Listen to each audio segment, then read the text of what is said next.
tout le monde, bienvenue sur une nouvelle vidéo des lectures de Pipin. J'espère que vous allez bien et qu'une fois de plus vous avez un meilleur temps chez vous que chez moi parce qu'hier il y avait un soleil éclatant, mais comme je travaillais je ne pouvais pas filmer et aujourd'hui où je peux, eh ben il fait gris. Donc j'ai encore une vidéo avec une lumière un peu douteuse, mais que voulez-vous, qu'importe, hein. Quand il faut filmer, sinon je vais avoir trop de retard. Donc aujourd'hui on se retrouve pour un petit vlog. Je ne savais pas trop quoi vous filmer parce que je suis en train de vous préparer un petit quelque chose. Je reviens tout juste de ma médiathèque et j'ai trouvé une montagne de livres à vous proposer, mais pour une prochaine vidéo. Donc je ne vais pas vous spoiler sur ce que j'ai récupéré, à part peut-être 3 lectures, dont une que j'ai presque terminée. Alors, on va commencer par ces 3-là. Alors celui-ci, je ne sais même plus si je vous l'avais présenté, parce que je l'avais récupéré à la médiathèque, mais à la semaine passée. Dans le doute, je vous le représente parce que ça va être l'une de mes futures lectures qui m'intriguait beaucoup. Les mémoires d'un expert psychiatre de Angelina Delcroix. Ça a l'air très chouette, je le vois passer vraiment beaucoup au niveau de tous les réseaux et j'ai les 2 versions. Il en ressort que ça a été exceptionnel et il en ressort que bof. Ah, donc je ne sais pas encore, j'ai l'occasion de le trouver à ma médiathèque, je vais pouvoir me faire ma propre opinion dessus. J'ai également trouvé celui-ci qui va venir compléter l'une de mes catégories du Blossom, qui n'était pas prévu, mais j'ai pas trouvé celui en particulier qu'il me fallait. Vous verrez ça au niveau du bilan, mais en attendant, je vous présente celui-ci. Alors, on va dire que ça se prononce Man, même si j'ai un doute vu l'accent qu'il y a sur le A. C'est de Kim Thuy et c'est publié chez les éditions Liana Levy, que je ne connais mais absolument pas. Et c'est un petit livre qui va être sur le Vietnam et qui va être notamment apparemment sur des notes assez culinaires. Je suis très curieuse de voir ce que ça peut donner. Les personnes qui l'ont déjà lu pour le Blossom ont pour le moment été conquises. J'ai hâte de l'être à mon tour. Et la dernière lecture que j'avais pris en même temps que Mémoire d'un expert psychiatre et que j'ai presque terminée à une centaine de pages près, donc je vais vous en parler dans cette vidéo-ci, il s'agit de La Villa aux étoffes. Retour à La Villa aux étoffes, le tome 4 de Anne Jacobs, avec ici l'édition Charleston. J'aime beaucoup cette couverture. Et ce roman va faire partie également de mon Blossom. Et je voulais vous montrer, vous voyez, j'en suis à 539 pages, donc un petit peu moins de 100 pages qu'il me reste. Autant dire que je l'ai quasiment fini. Là, je vous tourne la vidéo, on est samedi. Je pense que ce week-end, c'est plié. Et qu'est-ce que j'aime cette saga, franchement. C'est des beaux pavés à chaque fois qu'elle écrit, Anne Jacobs, mais qu'est-ce que ça passe vite, j'ai l'impression. C'est exceptionnel, son écriture, sa plume, son envoûtement qu'il y a, je trouve, par ces personnages qui sont tous soit terriblement attachants, soit terriblement casse-pieds. Mais c'est bien, cette balance qu'il y a entre les deux. Et là, le retour à la Villa aux étoffes, entre guillemets, se passe pas si bien que ça, parce qu'on est en 1938, vraiment aux portes de la Seconde Guerre mondiale. C'est la crise économique, parce que l'Allemagne a eu du mal déjà à se relever de la Première Guerre. Ils vont bientôt enchaîner sur la Seconde, et la Villa aux étoffes est en pleine galère. Et il va y avoir au milieu de tout ça des galères donc financières, économiques, politiques, sentimentales, autour de la villa, autour des personnages, et j'adore. Franchement, j'adore, je l'ai dévoré malgré le fait qu'il fasse plus de 600 pages. Il est exceptionnel, et je ne l'ai pas encore fini que j'ai déjà envie de lire le tome 5, et je sais que je ne peux pas le lire pour le moment, parce que, pareil, ça va être un beau petit pavé, et j'ai énormément de choses à lire pour le mois de mai. Et notamment avec les ponts qui se profilent, j'ai beaucoup de SP qu'il va falloir que je rende avant les fameux ponts. Autant vous dire que ce n'est pas le moment de lire un tome 5 de la Villa aux étoffes, parce que je n'aurai certainement pas le temps de le lire. Mais j'ai fortement envie d'y retourner, déjà. Et quelque chose me dit que d'ici la fin de l'année, il y a de fortes chances que j'ai craqué pour le tome 5. Et si j'ai autant d'engouement pour le 5, j'irai directement sur le tome 6, parce que c'est une saga que j'adore. Et en même temps, je suis tellement bien dedans que j'ai envie d'y rester et pas envie de la terminer du tout. Mais tout ça pour dire que c'est génial. C'est un super roman qui en plus se passe en partie au printemps. on est parfait, la couverture est fleurie et magnifique, ce roman est magnifique, bref. Si vous n'avez pas encore lu la saga La Villa aux étoffes, franchement, je vous la recommande, elle est géniale. Et voilà donc pour les petits emprunts médiathèque. C'est un court aperçu parce que franchement, j'en ai vraiment beaucoup d'autres qui sont en attente. Mais comme je vous dis, ce sera prévu pour une prochaine vidéo. Je ne sais pas encore quand j'arriverai à la caler, mais en tout cas, elle arrive, ça c'est sûr. Reprenons mon petit carnet par ici, que je puisse voir d'autres livres pour lesquels je vais discuter avec vous. Je vois que j'ai lu depuis Un Indien qui dérange. Je vous en avais parlé dans une précédente vidéo, je l'ai rendu depuis à ma médiathèque. Et je vous disais que j'étais dans ma période post-Yellowstone, que j'avais adoré cette série américaine, qui était un mix entre les cow-boys des temps modernes, la politique, les grands espaces américains, bref. J'avais adoré, et je cherchais des lectures qui s'en rapportaient. Et en trouvant Un Indien qui dérange de Thomas King à ma médiathèque, je me suis dit, je continue mon aventure Yellowstone. Pas vraiment. Pas vraiment en fait, on n'est absolument pas dans les aventures de cow-boys, de grands espaces américains, on est plutôt sur une enquête policière et l'enquêteur est un ancien policier cherokee qui a voulu raccrocher les wagons et qui plutôt préfère se consacrer à la photographie. Mais quand on lui propose justement de venir photographier une scène de crime, il est obligé de remettre un petit peu le nez dedans, surtout que des personnes qu'il connaisse lui demandent d'investiguer, et il va replonger évidemment dans ses vieilles habitudes de détective et mener l'enquête. Et c'était pas mal du tout, même si c'était un peu long, finalement. Alors j'ai bien aimé le côté justement un petit peu quand même grands espaces avec cet Indien que l'on suit dans les us et coutumes qu'il y a à l'époque, et toujours cette rivalité entre Indiens et Blancs, c'était très chouette, mais après c'est vrai que c'était un peu lent. Je m'attendais à quelque chose d'un petit peu plus, je ne sais pas, punchy, dynamique, ou tout du moins peut-être un peu plus course-poursuite. Je ne sais pas, en tout cas, rien à voir avec Yellowstone, si ce n'est que il y a toujours, comme je vous disais, l'éternel conflit entre les Blancs et les natifs qui sont cantonnés aux réserves et qui par contre ne peuvent absolument pas prétendre acheter des biens qui ont été construits par les Blancs parce qu'ils sont évidemment hors de prix pour qu'il n'y ait que des riches Blancs qui puissent y accéder. Ça ressemble un petit peu à Yellowstone, mais c'est tout. Finalement, après, on est vraiment axé sur une enquête policière dite classique, qui était pas mal, mais finalement, je m'attendais quand même peut-être à un peu plus. Si on passe au SP, parce que j'en ai pas mal, donc avant de les oublier, je vous en parle ici. J'ai lu Marduk, qui est le deuxième tome de la saga 4, que j'ai lu l'an dernier ou il y a 2 ans déjà, j'ai un doute, mais ça commençait à faire un petit bout de temps. Le premier tome était pas mal, mais on sentait que la plume était toute jeune, toute neuve, et qu'elle demandait à avoir peut-être pas un peu plus de maturité, mais peut-être un peu plus d'expérience. Et quand il y a eu le tome 2 qui est sorti, l'autrice a eu la gentillesse de venir me rechercher pour chroniquer la suite de la saga, en me disant que justement elle avait essayé d'améliorer, entre guillemets, son style de plume. Et oui, je valide, franchement, on sent vraiment l'évolution qu'il y a eu entre ces 2 tomes, parce qu'il y a eu quand même beaucoup de temps qui s'est écoulé entre les deux, et on sent que les retours qu'elle a eus au niveau du premier tome, et entre l'écriture du premier et du second, elle a eu... je sais pas, j'ai envie de dire un peu plus de maturité, et elle a pu étoffer un petit peu plus son histoire, ses personnages, le dynamisme, les recherches qu'elle a fait pour pouvoir créer cette histoire de fantasy, et franchement, c'est pas mal du tout le rendu qu'il y a à la fin.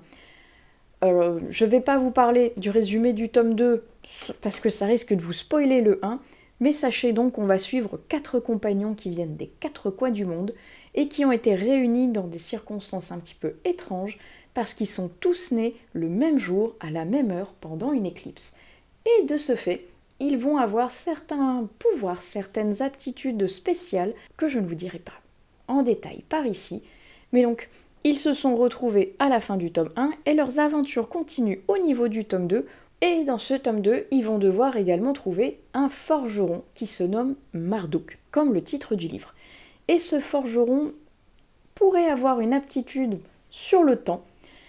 et qui pourrait jouer en bien comme en mal parce que ces 4 adolescents ne sont pas les seuls à chercher cet étrange forgeron et évidemment que les forces du mal vont être à l'œuvre. Et c'était vraiment chouette. On sent qu'il y a beaucoup plus de dynamisme avec toujours par contre cette pointe d'humour et cette action qui va se passer à travers les 4 coins du monde avec un côté un petit peu historique, archéologique derrière qui est très intéressant et très sympa. Je pense notamment à un passage dans les catacombes à Paris qui était vraiment fabuleux. J'ai beaucoup aimé ce passage. C'était vraiment sympa. Je vous invite à découvrir ces 2 tomes qui sont sortis actuellement parce que je pense que le lectorat young adulte pourrait vraiment l'accrocher, tout comme le lectorat adulte, il est vrai. Donc, si vous ne connaissez pas, allez-y. En plus, les 2 tomes sont jalonnés d'illustrations qui viennent apporter un petit plus, créer une vision un peu plus approfondie, tant d'un personnage que d'une action, que d'un lieu. C'est pas mal du tout, le combo des 2 fonctionne plutôt bien. J'ai également lu, alors là, je ne sais pas, je dirais un ovni littéraire, pour pouvoir réussir entre guillemets à le classer quelque part, parce qu'il est particulier. Il s'appelle VIP, Very Important Phrase, donc pas du tout l'acronyme que l'on connaît d'habitude, et il est particulier, comme je vous disais, parce que c'est pas vraiment de la poésie, mais ça peut s'en rapprocher. C'est pas vraiment de la philosophie, mais ça peut s'en rapprocher aussi. Il y a des illustrations qui viennent au milieu. Il y a des fils de pensée. Il y a des moments avec de l'humour. Il y a des moments avec plus du désespoir. Et au milieu de tout ça, ce n'est pas, entre guillemets, une histoire avec vraiment un début et une fin avec un fil conducteur du récit. C'est plutôt plusieurs pensées, plusieurs bouts de vie, plusieurs mots mis bout à bout pour créer un moment, une phrase, un poème, pourquoi pas, certains moments, et qui s'enchaînent pour créer un livre à part entière et vraiment particulier. Alors il y a des passages qui sont assez poétiques parce que chantonnants au niveau de l'utilisation de rimes, au niveau de l'utilisation du rythme des phrases, ça fait assez chantonnant et poétique quelque part. Il y en a d'autres, c'est plutôt, comme je vous dis, un fil de pensée qui a été couché sur le papier à un instant précis, parce que l'auteur a ressenti le besoin de mettre une émotion sur le papier, ou une envie, ou il a vu, je ne sais pas, quelque chose à la télévision qui lui a évoqué l'envie d'écrire, et il couche tout ça sur le papier, et il l'offre au lecteur, qui sait pas bien par moment s'il doit être le témoin privilégié de ce que l'auteur a voulu dire au monde, ou s'il est un petit peu quelquefois son confident parce qu'on rentre assez finalement dans l'intimité à un moment de l'auteur qui passe par une période assez noire où il est vraiment seul et il a de l'anxiété à aller quand même essayer d'aller mieux en allant vers les autres. On sent qu'il a besoin d'exorciser un petit peu ça, mais en même temps c'est une phase qui s'étire assez au niveau du récit et où le lecteur ne sait pas trop ce qu'il doit en faire finalement. Et cette phase-là m'a un petit peu, je dirais pas dérangée, mais plutôt déroutée, parce que j'étais vraiment avec le mal-être de cette personne qui écrivait, et je ne savais pas quoi en faire malheureusement. Parce qu'on est là, oui, peut-être qu'elle a besoin de l'exorciser, mais moi qu'est-ce que j'en fais derrière? Parce que je ne peux rien lui apporter, si ce n'est une lecture détachée, parce que je n'ai pas d'affect avec cette personne, je ne la connais pas.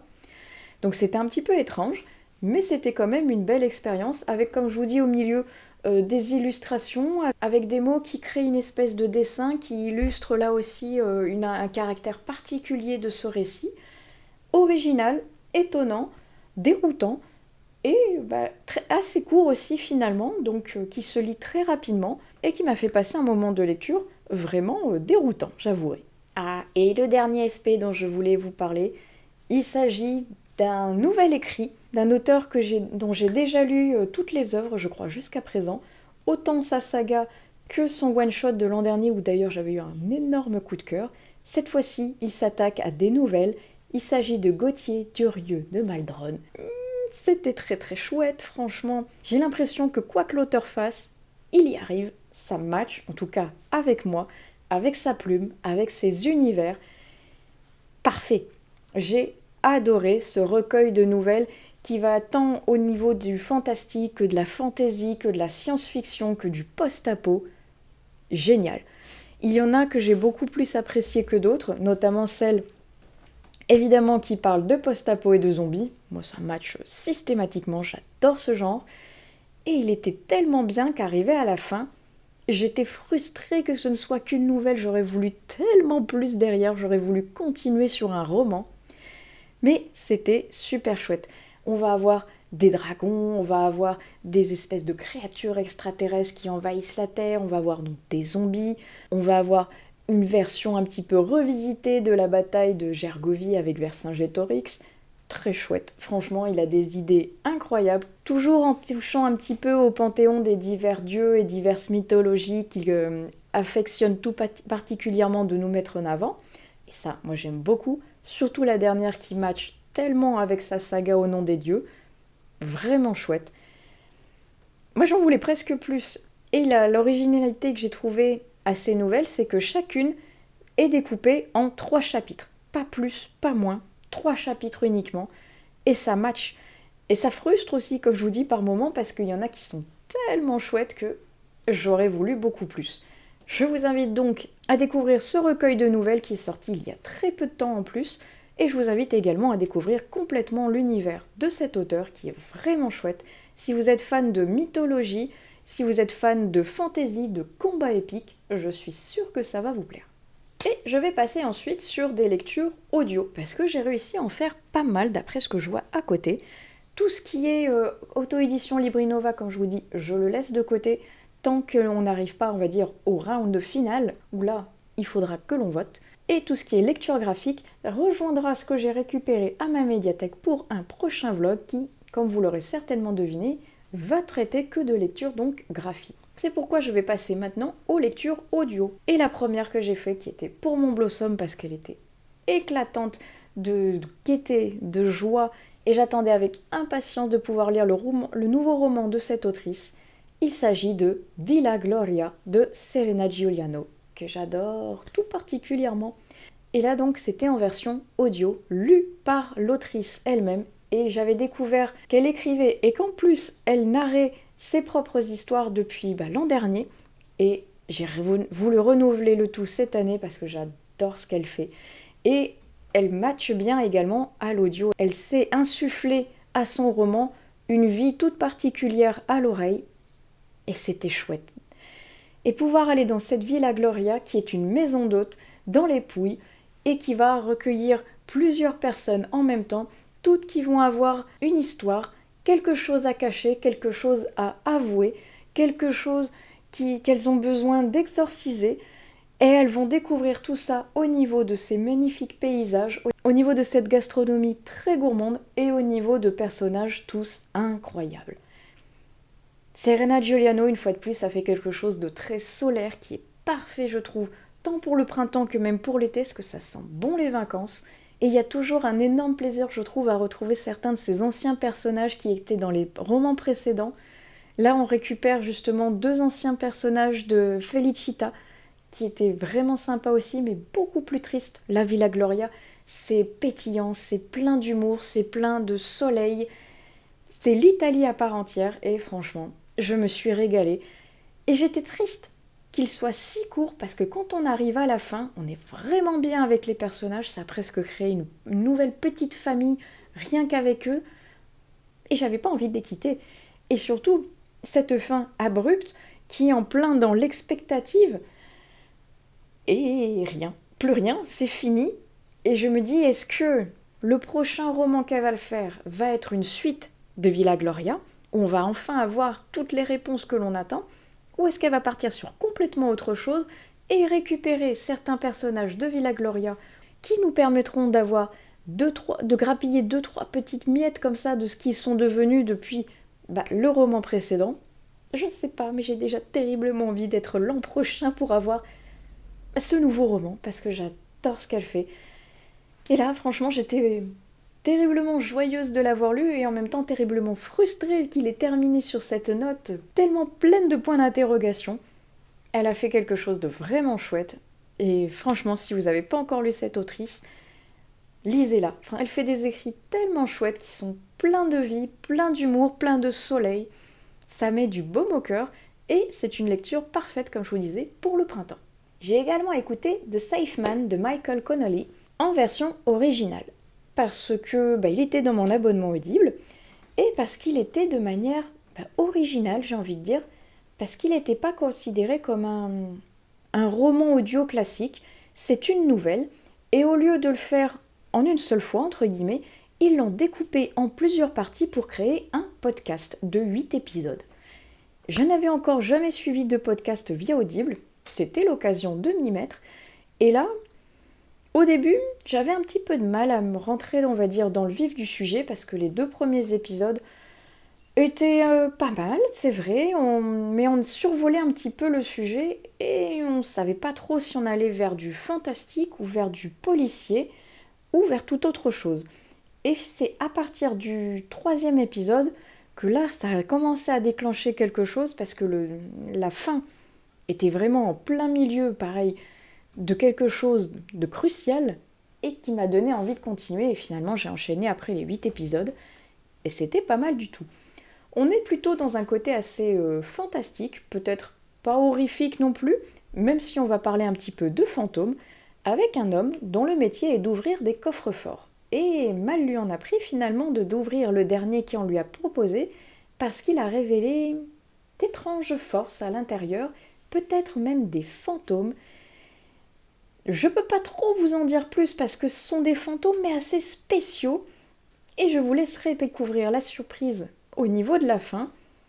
Fin qui est assez frustrante en soi, je vous avouerai, parce que je peux pas vous en dire plus. C'est une nouvelle qui fait même pas 100 pages, c'est extrêmement court. Le format podcast fonctionne super bien. Alors c'est la VO, je ne suis pas sûre qu'il soit en version française, tout du moins pas en podcast. En version écrite, il a été traduit. Donc si jamais vous préférez la version française, sachez qu'il existe en format papier. Mais, comme je vous dis, c'est très très court, donc difficile de vous en parler sans vous spoiler la moitié du sujet. Moi j'ai trouvé ça original, très chouette, ça montre une nouvelle version du fantôme, on va dire un petit peu améliorée, un petit peu fantastique.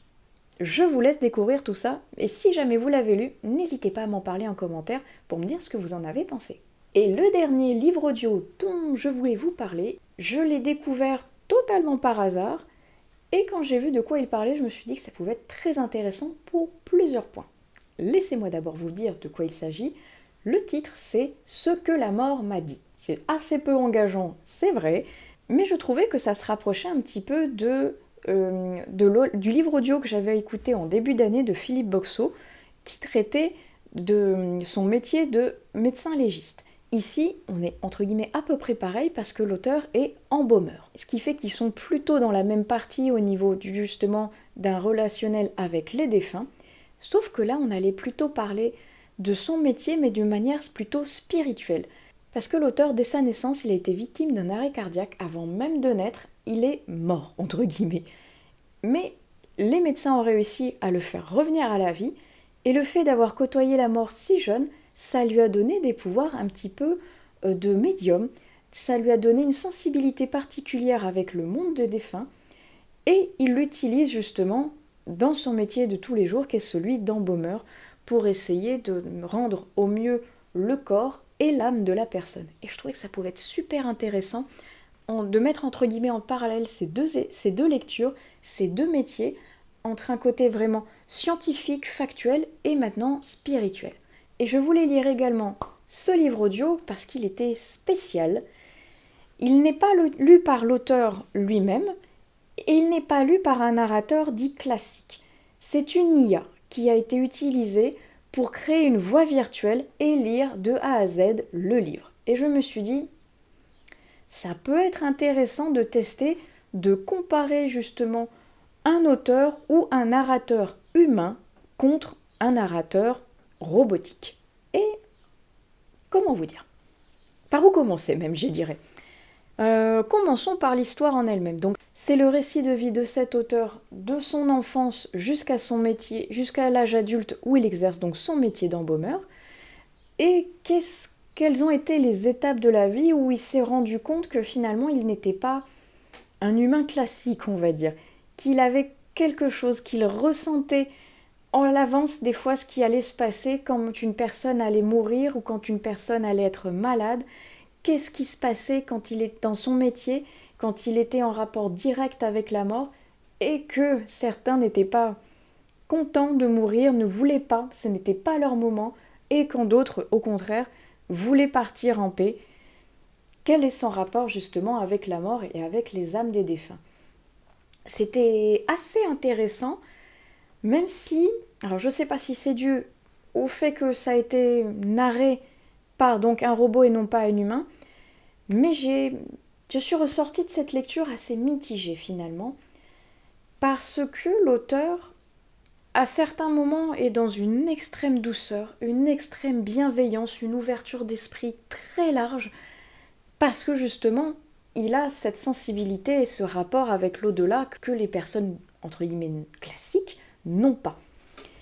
Et justement, de par cette bienveillance et cette ouverture d'esprit, il nous propose des choix de vie qui sont très intéressants, où il nous parle de la mort, de ce qu'il y a après, et de cet état de conscience quand l'âme se détacherait du corps pour pouvoir justement rejoindre un monde meilleur, on ne sait pas exactement. Et en même temps, il est dans un jugement extrême pour les personnes qui sont un petit peu fermées ou dubitatives face à ça.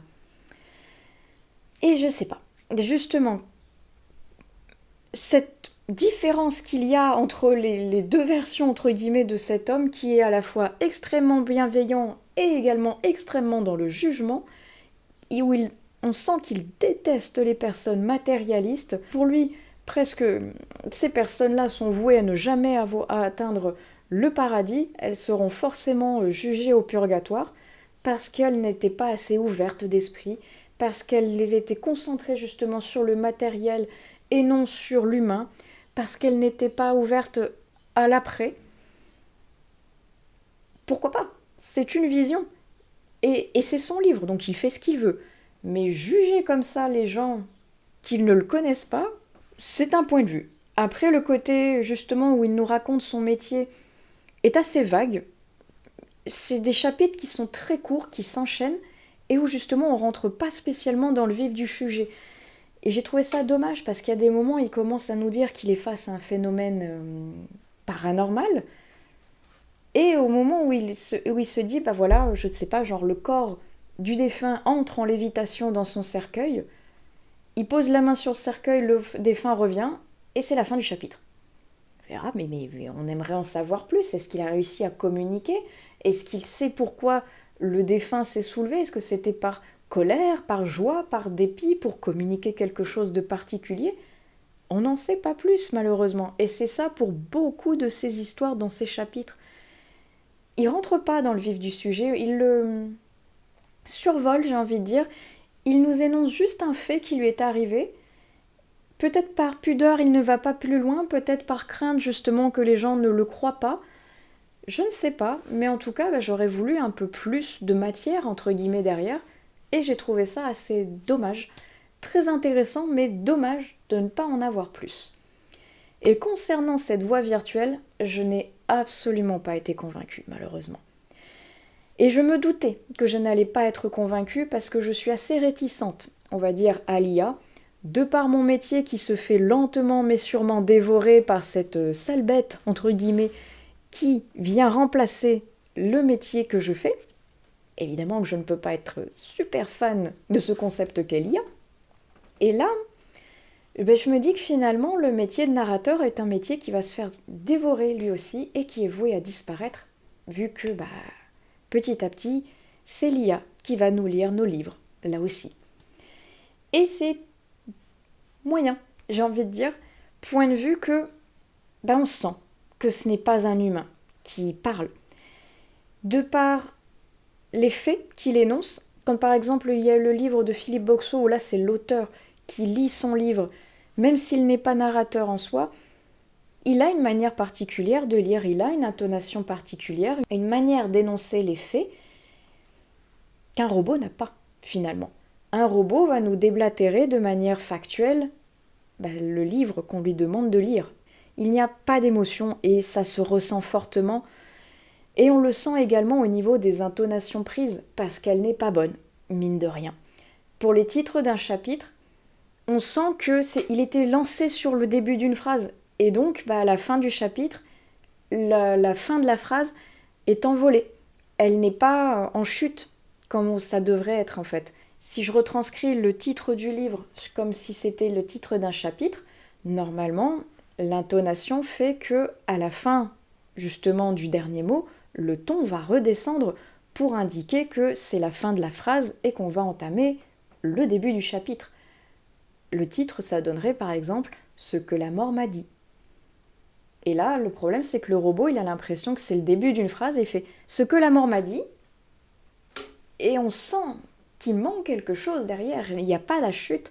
On se dit « il va continuer sa phrase ». Alors que pas du tout. Pas du tout. Et c'est comme ça pour beaucoup de choses. De même que certains mots, dans la langue française, le robot, il les prononce mal, j'ai envie de dire, parce qu'il interprète mal la lecture qui lui a été donnée. Et c'est normal. Alors l'humain va savoir que telle lettre est muette, que le robot ne va pas le savoir, il va lire toutes les lettres, il va prononcer toutes les lettres. Je prends un exemple qui n'est pas dans le livre, mais qui va illustrer un petit peu mes propos. Je ne sais pas, on va dire « il n'y a plus de pain ». Vous voyez, c'est une phrase toute somme classique.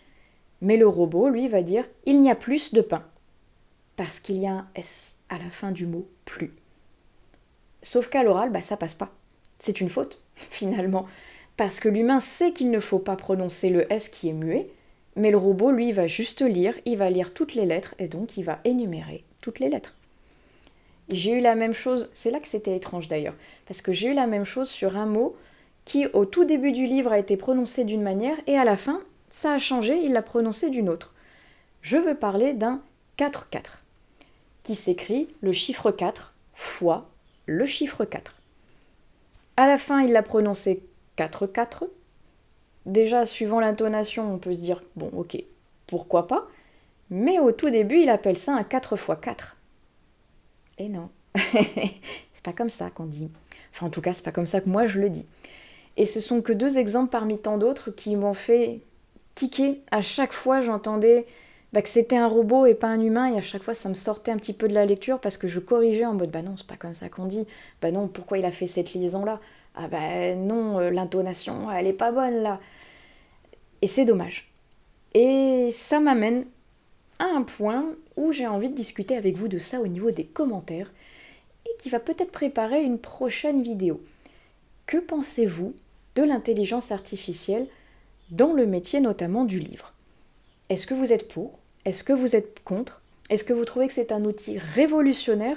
Ou est-ce qu'au contraire, ça ne vous importe ni chaud ni froid et ça ne vous fait pas plus que ça finalement ? Racontez-moi tout en commentaire. Moi, je serais curieuse de pouvoir échanger avec vous là-dessus.